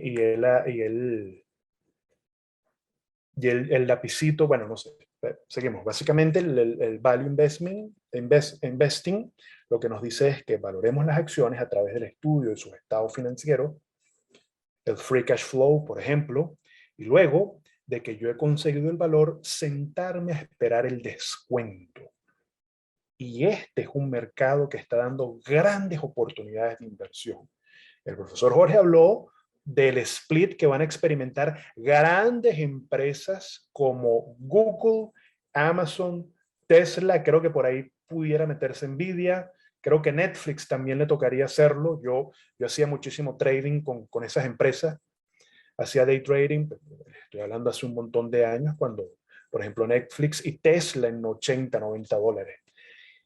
Son empresas que crecen, pero al ritmo que crece la empresa como tal y la aceptación del mercado en las mismas. Ahora, recordemos siempre que una cosa es la cotización del precio y otra cosa es el valor de la compañía, que es lo que se encargó Benjamin Graham de expresar en su obra El inversor inteligente y en análisis de seguridad, sobre todo en análisis de seguridad. Bueno, el valor intrínseco de parte de Warren Buffett pasa por entender cuál es el verdadero y el real valor de un activo financiero, ¿no? Es lo que vale un activo el día de hoy, esa es la valoración intrínseca. Hay mucha gente y muchísimos inversionistas que toman el método de valoración relativa que invierte según el sistema de múltiplos, pero eso no te determina el valor, sino solamente qué oportunidad te ofrece una empresa como Apple, Google, Microsoft, Disney, en cuanto a la media del mercado. Lo comparas contra la media del mercado. La media del mercado es el S&P 500, el índice más importante del mundo, o con otra empresa que compita en el sector. Pero eso no es valoración. Valoración es ver los estados financieros, que tú tomes los revenues, las ventas, tomes el ingreso neto, tomes el free cash flow y que proyectes a futuro un free cash flow y traigas a valor presente descontando a una tasa como por ejemplo puede ser el WACC. Los niveles de apalancamiento son muy importantes para analizar empresas. Pero lo que les quiero decir es que fíjense, bueno, más información, método de valoración, por ejemplo, el descuento de flujo de caja, que es lo que aplican sobre todo Warren Buffett, gran pupilo de Benjamin Graham, Bill Ackman, el Baby Buffett, el gran discípulo de Warren Buffett, y un señor que se llama Peter Lynch, que escribió una gran obra que se llama Beating the Street, ¿no? Batiendo la calle, batiendo Wall Street, que se las recomiendo con los ojos cerrados, ¿no? Ahora fíjense, inversión a largo plazo en que en activos en donde yo pueda conseguir el valor y comprar a descuento, pero yo quiero darles una recomendación más allá de eso. Hay que invertir en los monopolios. Hace unas semanas fui también entrevistado en la tele y me tocó explicar un poco este punto de vista. ¿Por qué invertir en los monopolios? Y bueno, me vieron así, pero en monopolio no lleva empresas monopólicas. Señores, el señor Mark Zuckerberg nos tiene en sus manos. La empresa Metaverse, que cotiza como Facebook o como Meta, ya cambió el sticker en los mercados financieros. Fíjense, tienen el poder de Facebook, WhatsApp, Instagram y Pinterest. Señores, el 80% de nuestro día el ser humano está absorto en las redes sociales. Los grandes buscadores del mundo, Google y YouTube, McDonald's, Apple, ahora se abre paso Tesla. Esas empresas son algo de lo que yo llamo que muy pronto van a pasar a convertirse en monopolios, países, corporaciones o corporaciones, Estado. Son empresas que son tan grandes que en los activos, o mejor dicho, en el patrimonio de los accionistas hay tanto dinero que pudiera haber, bueno, eh, si agrupáramos a 10 o 4 o 5 países pobres en la humanidad o con un PIB muy pequeño o con una capacidad de producción muy limitada, cualquiera de estas empresas, como por ejemplo Apple, que tiene la mayor capitalización de mercado del mundo, pudiera comprarlos. Lo que les quiero decir es que estas empresas van más allá de las fronteras y uno tiene que saber invertir en estos grandes monopolios porque no van a desaparecer. Más bien aún, ahora cuando van a hacer split, es la oportunidad de entrar fuertemente en esa inversión. Por lo tanto, en sus portafolios de inversión, en sus cuentas brokers, hay que tener un dinero en cash para aprovechar, poder participar, por ejemplo, Amazon, cotización sobre los $3,000, Google $2,800. Es un poquito difícil armar un lote de 10 acciones si no tiene ¿saben lo que les digo? 13,000, 15,000, $20,000. Ahora con ese speed va a ser un poco más asequible invertir en estas inversiones de largo plazo que seguramente si le metemos todos los análisis de valoración de empresa van a dar a comprar con la corrección que estamos viviendo ahorita. El año pasado yo tenía ya 72 valoraciones de empresa y ninguna empresa daba a invertir según la técnica del value investing, porque es que los mercados estaban hiperinflados. Los activos estaban metidos en niveles de sobrecompra. No había por dónde comprarlos, pero con el método de valoración intrínseca, con el método de valoración relativa sí, que es lo que hace el común de los inversionistas y que valoran el enterprise value entre el PER, por ejemplo, el price to earning, o el enterprise value frente al free cash flow, pero solamente lo estás comparando contra la media del mercado. Entonces, tenemos una gran oportunidad para invertir en el mercado de renta variable en estos grandes monstruos. Fíjense algo, caen los Estados Unidos, comienzan a presentar los Estados Unidos el conjunto de inseguridades jurídicas, financieras, sociales, administrativas, como si fuera un país de Latinoamérica. Señores, Apple se traslada a Europa. Facebook puede operar en la nube. Muchas de estas empresas tienen activos intangibles y es allí donde nosotros tenemos que meter nuestro dinero.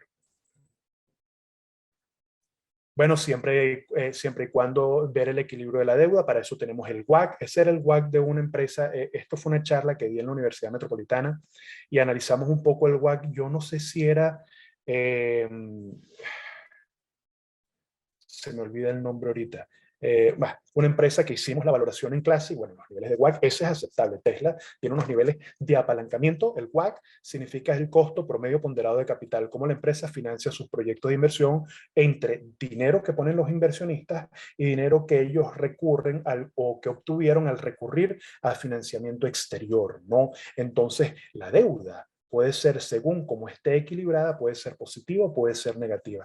Grandes niveles de WACC, de costo promedio ponderado de capital, es decir, esto lo trajeron al mundo de las finanzas, estructura de capital, Miller y Modigliani, dos premios Nobel también, pero básicamente el WACC es un gran indicador para poder analizar los activos a los cuales vamos a invertir, porque una empresa fuertemente apalancada en momentos de crisis le va a tocar caer un poquito más fuerte que una empresa que tenga niveles sanos de apalancamiento. Ahora, las empresas del sector tecnológico siempre, por lo general, tienen altos niveles de apalancamiento porque es un sector en donde la innovación y estar un poco, mantener las ventajas competitivas en sus sectores implica un alto costo de inversión. Para especular, mercado de criptomonedas, yo no hablo de mercado de... Yo tengo mi portafolio en Binance y yo tengo una diversificación de criptomonedas, pero me cuesta mucho llamarla inversión en criptomonedas porque yo no puedo valorar estado financiero. Yo ahí no puedo ver la situación financiera, el balance general, el estado de resultado, el flujo de caja libre. Por lo tanto, tengo un portafolio que es un portafolio con el cual pudiera especular en el corto plazo. Recomiendo siempre mercado de criptomonedas, mercado de Forex divisas. Recordemos que las criptomonedas y las divisas son métodos de pago, son divisas como tal.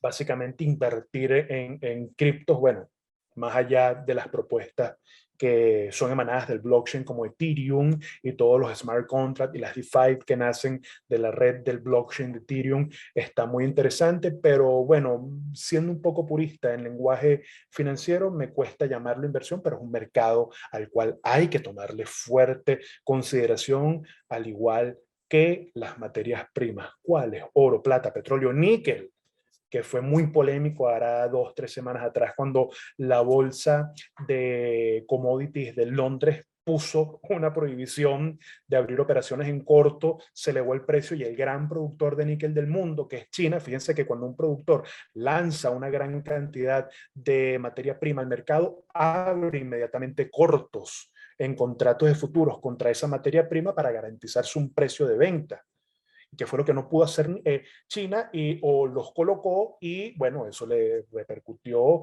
saltaron, imagínense los margin calls de un gran productor como China que hizo que desde Hong Kong saliera en fracciones de una mañana una comitiva a Londres a hablar de esto y que levantaran las sanciones porque es que las pérdidas fueron terribles, ¿no? Es un mercado bastante volátil en el cual el especulador y el trader pudiera aprovecharse en épocas de volatilidad, ¿no? Bueno, aquí tenemos al día de hoy cómo se habían comportado las principales materias primas. Vemos que el movimiento es una tendencia alcista, pero ya comenzando a entrar en zonas de consolidación, de lateralización. Las criptomonedas sí, el día de hoy no lograron rebasar, sobre todo el Bitcoin, esa barrera de los 48,000 y tantos dólares y bueno, entró en un canal lateralizado y bueno, los índices también, luego de esa caída que experimentaron sobre el mediodía, tuvieron un movimiento alcista y luego la lateralización que pudiera dar lugar a una corrección bajista, ¿no? Volatilidad por todos lados. Grandes oportunidades de inversión, criptomonedas, mercados de materias primas y saber valorar activos para abrir este tipo de acciones, sobre todo en empresas monopólicas, en un periodo de inversión que superen los 5 años de tenencia en cartera, ¿no? Como conclusión, definir los porcentajes de riesgo de cartera. La gestión del riesgo siempre es lo más importante al momento de operar dinero. Operar, dinero sobre todo si se capta al público, activos para especular, hacer una separación, saber determinar cuáles son los activos ideales para especular en mercados, refugios y alternativos y valorar acciones para las correcciones y caídas que seguramente nos darán oportunidades de compra en descuento cumpliendo luego de 2 años la teoría del value investing que te dice valora el activo y espera que entre en niveles de sobreventa, que esté por debajo de su valor, mientras más abajo, mucho mejor, cosa que no pudimos hacer a lo largo de los 2 últimos años, porque esa flexibilización cuantitativa que llenó de gran liquidez la Reserva Federal, llenó de gran liquidez al mercado norteamericano, hizo que todo el mundo hiciera trading, todo el mundo comprara y que todos los activos del mercado se situaran en niveles de sobrecompra. Hasta aquí mi presentación, muy agradecidos, gracias por la paciencia y bueno, nada, de entregarle otra vez el cetro aquí a los compañeros que están organizando nuestro evento el día de hoy. Muchísimas gracias a todos y por aquí a sus órdenes. Muchísimas gracias, Ignacio. Bueno, yo voy a leer las consultas que están haciendo para ver si es que hay alguna pregunta que de repente...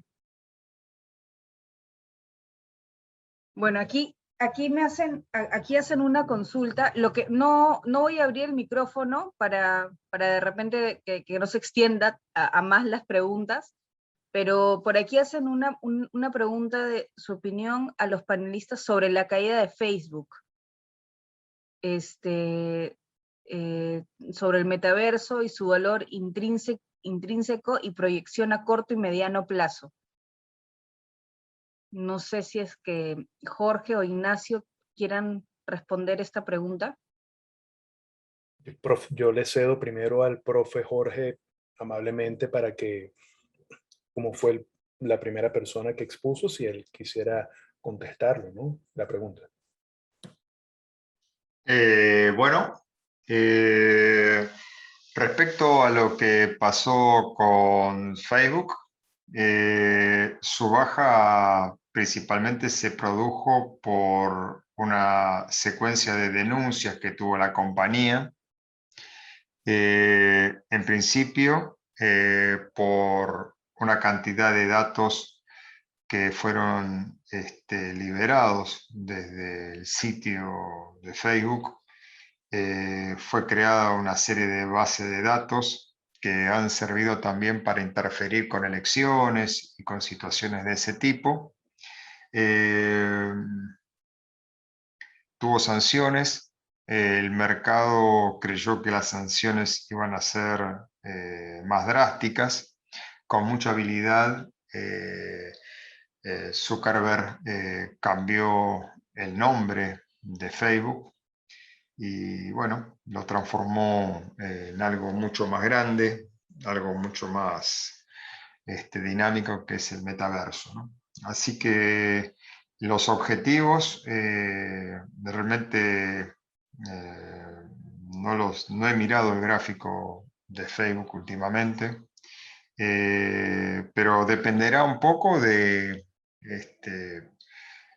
qué es lo que vaya a ocurrir con la empresa, cómo es el desarrollo de este nuevo nombre, de esta nueva empresa que viene de alguna manera a sustituir a Facebook.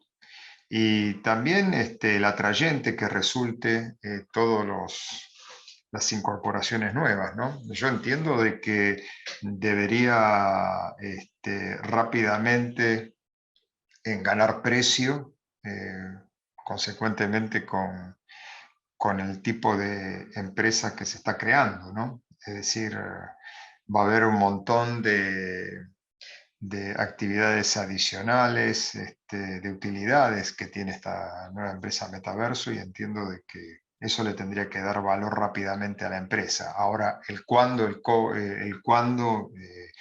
realmente no lo puedo determinar, ¿no? Yo creo que en el mediano largo plazo, y en cuanto la situación mundial crítica se normalice, debería ganar rápidamente valor. Esto es lo que yo creo, ¿no?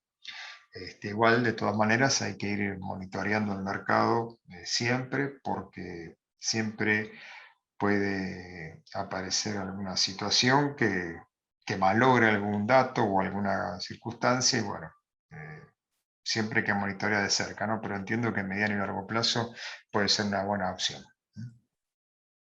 Esto es lo Sí, que tengo para gr- agregar. gr- gracias, profesor Jorge. Yo opino igual que usted. Yarry, gracias por tu pregunta. Fíjate, eh, el modo de pensar un poco del inversionista de largo plazo que aplica técnicas de valoración de empresas, fíjense, si ustedes se meten en los estados financieros de Facebook, eso es una empresa sólida, los ratios de solvencia. O sea, la empresa, el ratio de solvencia es la capacidad que tiene la empresa en el largo plazo de afrontar cualquier tipo de acontecimiento como el que acaba de explicar el profe Jorge. En realidad fue un tema muy puntual que coincidió con todo el tema inflacionario y que la Reserva Federal dijo que iba a aumentar los tipos de interés. Ahora, cuando uno invierte en este tipo de empresas, créanme que es muy difícil que una de estas empresas quiebre. Son posiciones de inversión de largo plazo. Incluso el apalancamiento, incluso los activos corrientes de corto plazo, primero son empresas que no tienen que invertir en inventarios, no van a sufrir por los cuellos que van a tener las cadenas de suministro ahora mismo, que si pudieran sufrir empresas como Walmart o McDonald's, que son empresas corporativas, un poco venden mercancía, mercadería. Las empresas digitales son el futuro de las inversiones, o por lo menos de las de renta variable, como el profesor Jorge habló de Microsoft. Hay dos empresas que no pueden faltar en mi portafolio, Apple y Microsoft. Pero yo no creo, yo creo que el valor intrínseco, los activos son poderosos, son solventes, es así como Alibaba o Alibaba, que fíjense que venía de unas correcciones terribles. ¿Y qué tal ahora? Tesla. ¿Y qué tal ahora?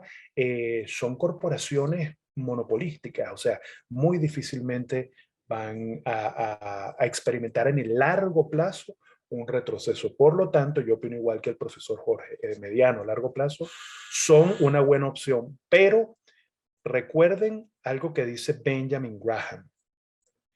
Mr. Market en el corto plazo es un tipo irracional y loco. En el largo plazo es un tipo racional.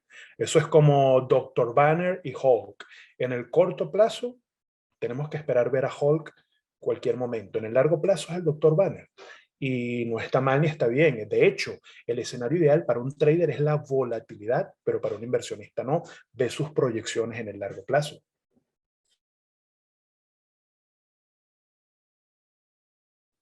Perfecto. Luego tenemos dos consultas más y con eso ya cerraríamos. Bueno, primero pregunta, ¿cómo ve el crecimiento? Bueno, es dirigido al profesor Jorge, pero obviamente Ignacio también puede y probablemente va a querer responder. ¿Cómo ve el crecimiento de las empresas en los próximos meses en el contexto inflacionario? Y con respecto a la subida de la tasa de la FED, se supone que las acciones bajan porque las inversiones migran a los bonos del tesoro. Entonces, ¿es recomendable seguir posicionados en acciones? Esas son las dos consultas que hacen. Bueno, debió responder al participante. En primer lugar, lo que se produjo con el anuncio de la Fed, que ya vino amenazando hace por lo menos 6 meses atrás, de que iba a ajustar su política monetaria, subiendo la tasa de interés. Y el mercado se anticipó en ese evento y hizo la corrección que hemos visto en los gráficos anteriores. Respecto a si el inversor migró de la posición de renta variable a un bono de renta fija, no se pudo verificar aún esto porque sigue teniendo mucho volumen de operaciones todo lo que es renta variable y muy poco se ha incrementado las posiciones en el bono. La poca negociación, es decir, no es poca la negociación, es muy alta, pero no se ve un viaje de calidad, lo que se denomina Fight to Quality, que es donde el inversor sale de una posición de renta variable en este caso para ir a una renta fija, no se verificó esa migración y poco tengo que decir para esto, ¿no? En otros eventos que han sido más intempestivos, sí se puede verificar que hay posiciones que salen de renta fija y se resguardan en el bono. En este caso, el bono y el Estado tiene problemas de inflación. En otros casos fue simplemente para regular algún otro evento de la economía, pero no una alta inflación como en este caso. Y creo que la alta inflación coloca más como resguardo hoy por hoy a estas empresas que a pesar del momento coyuntural difícil están teniendo resultados crecientes, lo hemos verificado en los gráficos y posiblemente así se mantenga, ¿no? Así que es un caso particular, no es el caso común, ¿no? De cuando hay una situación de estas características con aumento de la tasa de interés, la gente se refugia en los bonos. No es el caso que por lo menos hasta ahora se está verificando. Y la otra palabra que me hizo es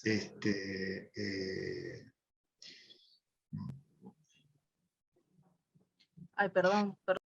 No, acá está. Si es recomendable seguir posicionado en acciones o en este caso solamente empresas anticíclicas.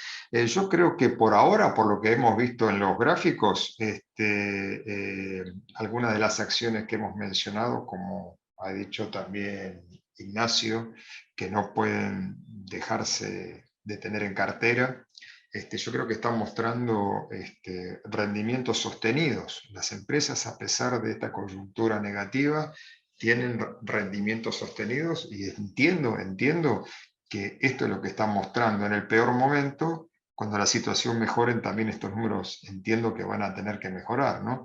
Así que yo no abandonaría de ninguna manera una posición en estas empresas para poder migrar a un rendimiento de un 3% anual que me entrega un bono, ¿no? De ninguna manera. Al menos esta es mi forma de pensar, ¿no? Cada uno tiene su perfil de inversor, cada uno se conoce a sí mismo, cada uno conoce la aversión al riesgo, así que es algo bastante subjetivo, ¿no? Pero entiendo de que de ninguna manera cambiaría alguno de estos recorridos que están mostrando estas empresas que vimos por un rendimiento del 3,5% más. Ya está, esto es lo que concluyo por ahora. No sé si hay otra pregunta más para mí.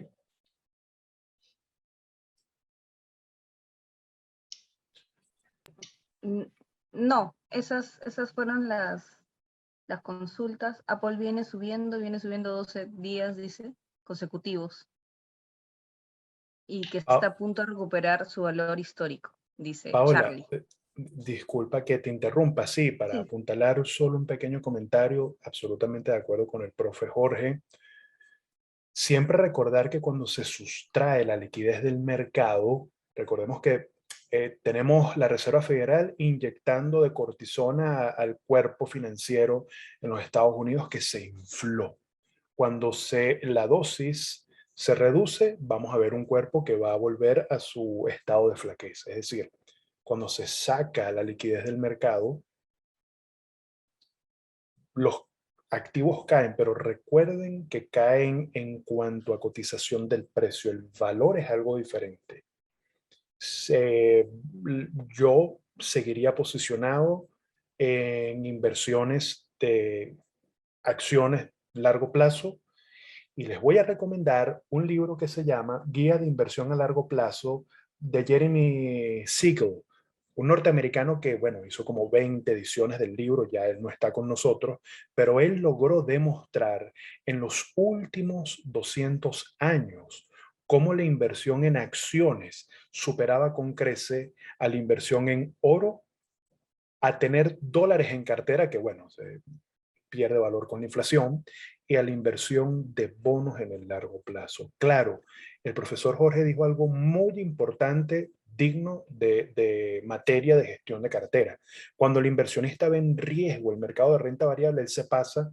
Recuerden que no son 1.000, 2.000 o 5 o 6 millones de dólares. Son miles de millones de dólares que gestionan los fondos de inversión. Se pasan inmediatamente al mercado de renta fija, mercado de bonos, para resguardarse en el corto plazo. En el periodo de 3 a 5 años sí pudiera dar cierta estabilidad, pero en periodos de 30, 20, 50, 70 años, el poder que da el mercado de renta variable, y lo dijo el profesor Jorge, fíjense que han caído los mercados y las grandes empresas siguen dando beneficios. Ha caído en la cotización del precio, pero el valor de la organización es diferente. Entonces, excelente la pregunta y solamente era para complementar la excelente respuesta del profe Jorge.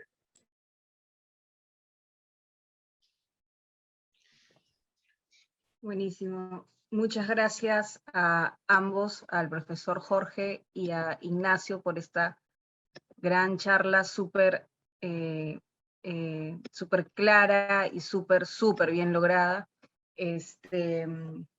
Ojalá los podamos tener en otro siguiente seminario. Sería para nosotros lindo poder seguir charlando. Y muchas gracias a todos los asistentes. Los invitamos a que nos sigan en nuestras redes sociales, que, bueno, en Facebook e Instagram, como usuario CryptoCashFX Latam. En LinkedIn es CryptoCashFX y lo mismo para YouTube. Y también que chismeen por ahí en la web, www.cryptocashfx.com, para que tengan más información, de repente se registren y puedan conversar también con nuestros expertos en inversiones y trading. Muchas gracias, Jorge, Ignacio, de verdad ha sido una gran charla. He aprendido un montón y bueno, gracias de nuevo.